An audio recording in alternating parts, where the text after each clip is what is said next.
पहला पाठ प्रेरित चरित्र 9 वचन 26 से 31। जब साउल यरूशलेम पहुंचा, तो वह शिष्यों के समुदाय में सम्मिलित हो जाने की कोशिश करता रहा, किंतु वे सब उसे से डरते थे, क्योंकि उन्हें विश्वास नहीं हो रहा था कि वह सचमुच ईसा का शिष्य बन गया है। तब बरनाबस ने उसे प्रेरितों के पास ले जाकर उन्हें बताया कि साउल ने मार्ग में प्रभु के दर्शन किए थे और प्रभु ने उससे बात की थी, और यह भी बताया कि साउल ने दमिश्क में निर्भीकता से ईसा के नाम का प्रचार किया था। इसके बाद साउल यरूशलेम में प्रेरितों के साथ आता जाता रहा और निर्भीकता से ईसा के नाम का प्रचार करता रहा। वो यूनानी भाषी यहूदियों से बातचीत और बहस किया करता था, किंतु वे लोग उसे मार डालना चाहते थे। जब भाइयों को इसका पता चला, तो उन्होंने साउल को कैसरिया ले जाकर तरसुस भेजा। उस समय समस्त यहूदिया, गलीलिया तथा समारिया में कलीसिया को शांति मिली।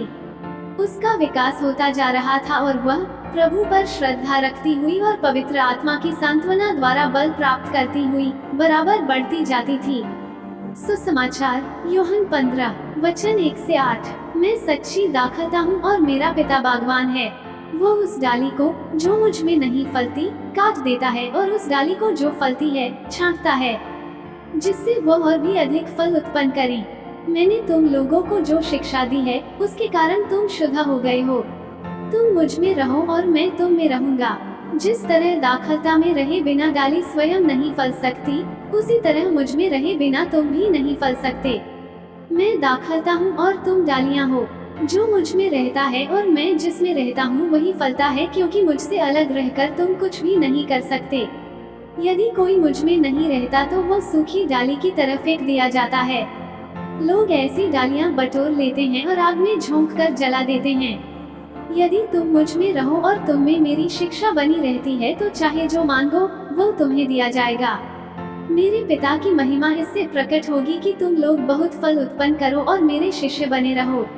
मनन चिंतन। आज के सुसमाचार में यीशु दाखलता और डाली की छवि का उपयोग करते हैं। यीशु ये स्पष्ट करते हैं कि उनके साथ हमारा संबंध हमारे फलदायी बनना और हमारे भाग्य दोनों की कुंजी है। केवल यीशु ख्रिस्त के माध्यम से ही कोई व्यक्ति ईश्वर के सच्चे दाखलता के बाग में शामिल हो सकता है।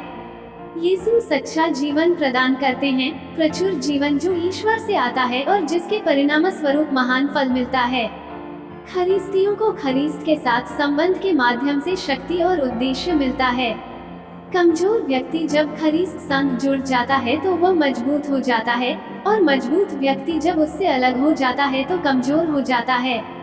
अच्छा फल लाने के लिए छंटाई की आवश्यकता होती है। ये भले ही कष्टकारी प्रक्रिया हो, लेकिन ये छंटाई हमें अधिक फल उत्पन्न करने में सक्षम बनाएगी। फल ख्रिस्त जैसे जीवन का एक रूपक है। इस प्रकार का जीवन स्वर्गीय पिता को महिमा देता है।